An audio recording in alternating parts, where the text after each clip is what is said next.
America के शहर Richmond Virginia की एक पाकिस्तानी फैमिली की जुल्म सितम की खबर लेकर आई हूँ।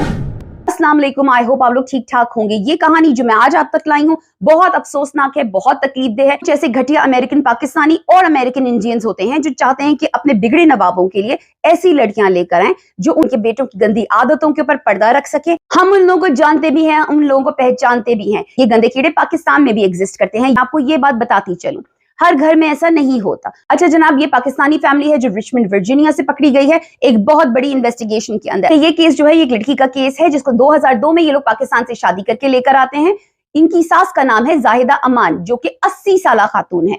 इनके दो बेटे जो हैं वो इस केस में इनको भी सजा हुई है। जाहिदा अमान जो है इनको 12 साल की कैद हुई है, 12 साल की कैद हुई है 80 साल खातून को। मोहम्मद नुमान चौधरी जो हैं वो 48 ईयर्स ओल्ड हैं, यानी 48 साल के हैं मोहम्मद नुमान चौधरी। ये इनके देवर हैं, इनको हुई है 5 साल की कैद।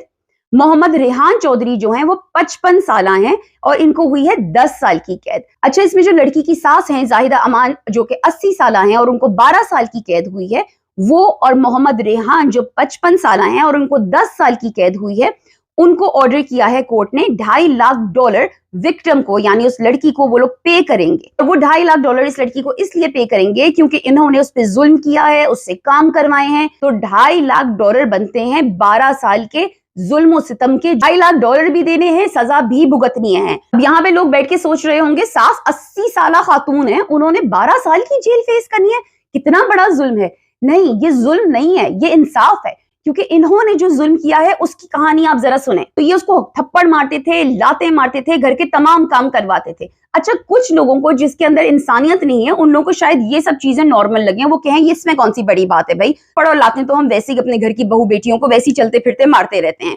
जबकि ये नॉर्मल नहीं है। ये इसके हाथों को रस्सियों से बांधकर इसको बेसमेंट की स्टेयर से नीचे धक्के मारते थे। अच्छा, ये लोग क्या करते थे, उसे लॉन्ड्री रूम के सामने मैट बिछा के बोलते थे ये तुम्हारी जगह है, तुमने यहाँ सोना है। यानी उस लड़की को अपने कमरे में सोने की भी इजाजत नहीं थी। लॉन्ड्री रूम जो होता है अमूमन अमेरिका के घरों के अंदर बेसमेंट के अंदर बना हुआ होता है और वो बहुत ठंडी जगह होती है, घर की हीटिंग तक नहीं पहुंच पाती है। और रिचमंड वर्जीनिया एक ऐसी जगह है जहां गर्म जगह नहीं है, सर्दियों में वहां पे भी ठंडक काफी ज्यादा होती है।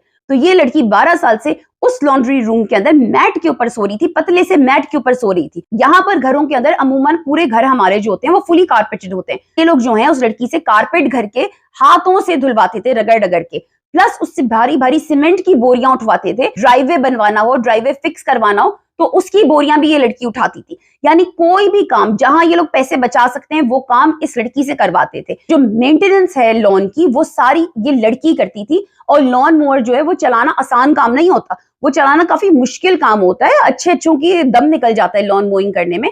तो वो काम ये लड़की करती थी, जबकि इनके घर में 3 जवान मुस्तंडे मौजूद थे, इसके 2 देवर और इसका एक शौहर। ऑन टॉप ऑफ दैट बच्चों से कहते थे माँ के मुंह पर थूको। यानी एक इंसान को आपने इस लेवल के ऊपर गिरा दिया कि उसकी औलाद से कहते हैं आप कि अपनी माँ के मुंह पर थूको। तो हाँ, अगर उस 80 साल सास को मिली है सजा, 12 साल उसे जेल के अंदर सड़ना पड़ेगा, तो कोई मायूब बात नहीं है, कोई बुरी बात नहीं है। ये एक एग्जाम्पल है, किसी किस्म की उसके साथ हमदर्दी भी नहीं है, मुझे बिल्कुल ठीक मिली है। इससे सीखना चाहिए उन तमाम लोगों को, उन तमाम खातूनों को जो कि बहुएं लेकर आती हैं, उन तमाम माँ बाप को भी सीखना चाहिए जो अपनी बेटियों को ऐसी हवाले कर देते हैं और फिर उसके बाद उनकी खबर तक नहीं लेते। कुछ बेटियां जो हैं अपने माँ बाप के पास आती हैं, शिकायत लेके आती हैं और माँ बाप उनसे कहते हैं नहीं बेटा, अब तुम्हारा जीना मरना वही है, तुम्हारे आगे और बहनें भी तो हैं, उनकी शादियां कैसे होंगी, खानदान वाले क्या कहेंगे, दुनिया क्या कहेगी। ये सारे ताने होते हैं जो सुन के बच्चियां अपने घरों में बैठ जाती हैं, अपनी ससुरालों में बैठ जाती हैं जायशत से,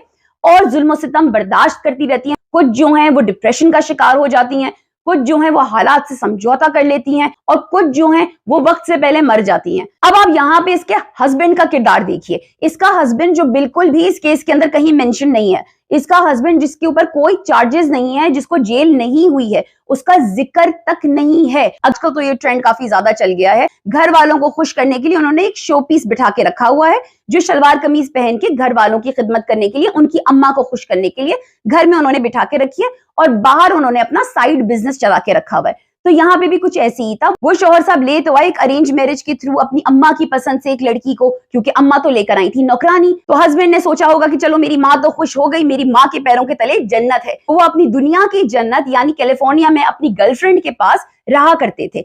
अब अमेरिकन जो हैं उनके लिए ये एक अजीब बात नहीं है, उनके लिए कोई नई चीज नहीं है। शादी से बाहर यहाँ पे रिलेशनशिप्स गोरों के होते हैं। उन्होंने जब इस केस के अंदर देखा होगा, उन्होंने कहा ओके फाइन नो प्रॉब्लम, तुम्हारा तो इस चीज में कोई किरदार ही नहीं है। ये मैं मान ही नहीं सकती कि वो शौहर जो है वो अपनी अम्मा से मिलने नहीं आता होगा। बेगम से तो बेशक उसे कोई लगाव नहीं है, लेकिन लगाव ना होते हुए भी, एक गर्लफ्रेंड होते हुए भी, उसने 4 बच्चे तो उसी औरत के साथ पैदा किए हैं, तो आता जाता तो वो जरूर होगा। इस जुल्म सितम को भी उसने जरूर देखा होगा। तो यहाँ पे काम लड़की का था कि वो अथॉरिटीज को बताए कि नहीं, ये बंदा भी पूरा पूरा शामिल था।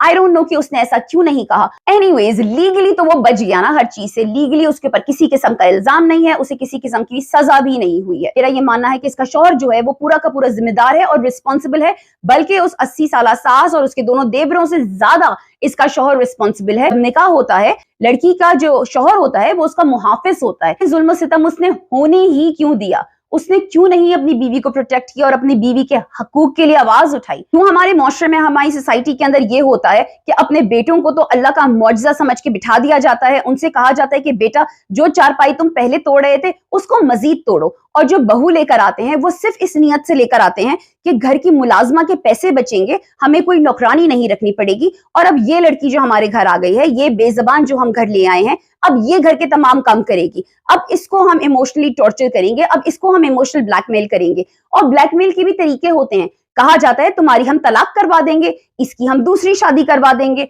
या फिर तुम्हारे बच्चों को तुमसे छीन लेंगे। यहाँ पे इन मुमालिक में इस तरह से टॉर्चर किया जाता है, कहा जाता है कि तुम्हें डिपोर्ट करवा देंगे, तुम्हारे पेपर्स हम अपने पास रख लेंगे। इस तरह की बातें कर करके लड़कियों को डराया जाता है, धमकाया जाता है, और फिर उस लड़की को बार बार ये बताया और जितलाया जाता है तुम कहाँ जाओगी, क्या करोगी, तुम अपने आप को सपोर्ट कैसे करोगी, तुम्हें तो अंग्रेजी के 2 लफ्ज भी बोलने नहीं आते। लड़कियों को इस हद तक डिग्रेड किया जाता है, उनकी पर्सनैलिटी को इस हद तक जमीन में धंसा दिया जाता है कि वो खुद भी ये चीजें बिलीव करने लगती हैं। वो खुद भी इस चीज पे यकीन करने लगती हैं कि वाकई में उनकी कोई अहमियत नहीं है, वो कुछ भी नहीं कर सकती, वो किसी काबिल नहीं है। वो वाकई में ये चीजें बिलीव करने लगती हैं कि अगर उन्होंने बाहर जाके किसी को कंप्लेंट किया, कहीं पे रिपोर्ट लिखवाई, तो वो सिस्टम भी उनके अगेंस्ट काम करेगा। जबकि ये चीजें सच नहीं है। ऐसे नहीं होता कि कोई आपसे आपके बच्चे ले सके, ऐसा नहीं होता कि कोई भी ऐसे ही उठा के आपको डिपोर्ट कर सके। इसको कानून के बारे में कुछ नहीं पता था। आई एम श्योर इस लड़की को दोस्ती करना भी अलाउड नहीं होगा, क्योंकि ऐसी फैमिलीज जो होती हैं वो अपनी बहुओं के अराउंड घेरा तंग करके रखती हैं। वो कोशिश करती हैं कि इनकी बहुओं का किसी से भी राब्ता ना हो सके। जब कभी ये लोग किसी और से मिलते हैं और फैमिली से मिलते हैं तो ये अपनी बहुओं के सर पे चढ़ के बैठते हैं, ताकि नंबर्स एक्सचेंज ना हो जाएं, ताकि आसपास बातें ना हो, ताकि इनके घर की बातें लीक ना हो। तो ये लड़कियां जो होती हैं ये बहुत आइसोलेटेड किस्म की लाइफ जी रही होती हैं। इनका जो है आउटसाइड की दुनिया से, यानी बाहर की दुनिया से कोई लिंक नहीं होता, कोई ताल्लुक नहीं होता। तो इनको ये इंफॉर्मेशन देने वाला भी कोई नहीं होता, इनको सही बात बताने वाला भी कोई नहीं होता। लेकिन मेरा उन तमाम लड़कियों को यही मशवरा है कि डरना छोड़ दें। ज्यादा से ज्यादा क्या होगा, जिस अजियत से आप लोग अभी गुजर रहे हैं उससे ज्यादा अजियत नहीं होगी, उससे ज्यादा तकलीफात नहीं होंगी। और लोगों का क्या है, लोगों का काम तो कहना है ना, बातें बनाना है। ऐसे लोगों की क्या केयर करना जो कि आपके साथ मुखलिस ही नहीं है, आपके साथ सिंसियर ही नहीं है। बकने दें उन्हें। क्या आप चाहेंगे आपके बच्चे भी इस तरह से थप्पड़, लातें, मुक्के, गालियां खाएं, अब्यूज बर्दाश्त करें अपनी जिंदगी के अंदर? नहीं, आप ये नहीं चाहेंगे। स्पेशली अगर आपकी बेटियां हैं तो आप कभी भी नहीं चाहेंगे कि वो एक कमजोर औरत बन के आगे जाके अपनी जिंदगी गुजारें। आप हमेशा चाहेंगी कि आपकी बेटियां स्ट्रांग हो, आप उनके लिए स्ट्रांग रोल मॉडल बनेंगी, तो वो स्ट्रांग निकलेंगी। वो नामर्द जो अपनी बीवियों को मारते हैं, अपनी बीवियों पे जुल्म सितम करते हैं सिर्फ इसलिए कि उनकी माँ खुश रहे, सिर्फ इसलिए कि उनकी जन्नत बरकरार रहे, या वो मर्द जो खामोश रहते हैं जब उनकी माएं उनकी बीवियों पे जुल्म सितम कर रही होती हैं, और वो ये कह के चुप हो जाते हैं, ये कह के अपने आप को सेफ साइड पे कर लेते हैं कि भाई हमारी तो जन्नत है हमारी माँ के पैरों के तले। तो उन मर्दों से मेरा ये सवाल है, आपकी माँ के पैरों के तले जन्नत है, तो क्या आपके बच्चों की माँ के पैरों के तले जन्नत नहीं है? आपके बच्चे आपसे सवालात नहीं करेंगे कि हमारी माँ के पैरों के तले भी तो जन्नत थी, तो तुमने उसके लिए क्या किया? तुमने मेरी माँ को ही प्रोटेक्ट नहीं किया, तो फिर तुमने क्या किया?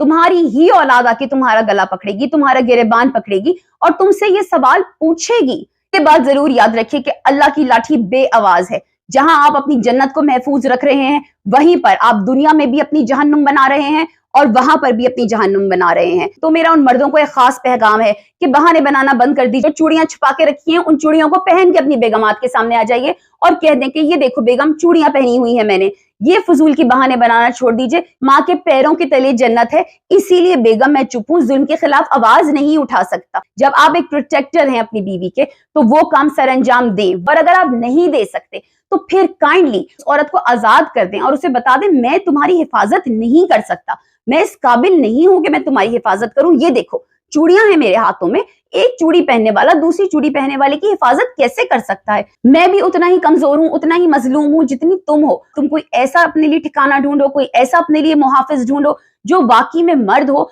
जो तुम्हारी हिफाजत कर सके, जो कि एटलीस्ट जुल्म के खिलाफ आवाज उठा सके। आखिर में मैं ये बात कहती चलूं कि खाली मर्द ही नहीं होता जो जुल्म करता है, औरतें भी होती हैं जो जालिम होती हैं, औरतें भी होती हैं जो ससुराल वालों को टॉर्चर करती हैं, ससुराल वालों पे जुल्म करती हैं। और ये चीज मैंने खुद देखी है, ऑब्जर्व की है। मेरे जानने वालों में ऐसे कुछ केसेस हैं जो कि मैंने देखे हुए हैं, जहां पे औरत जो होती है वो जालिम होती है और ससुराल वाले जो होते हैं वो उससे डर डर के रह रहे होते हैं। जो शौहर साहब हैं वो अपने घर को बचाने के लिए कोशिश कर रहे होते हैं। तो ऐसा नहीं है कि खाली ससुराल वाले बुरे होते हैं, बहू मजलूम होती है, शौहर बुरा होता है, बीवी मजलूम होती है।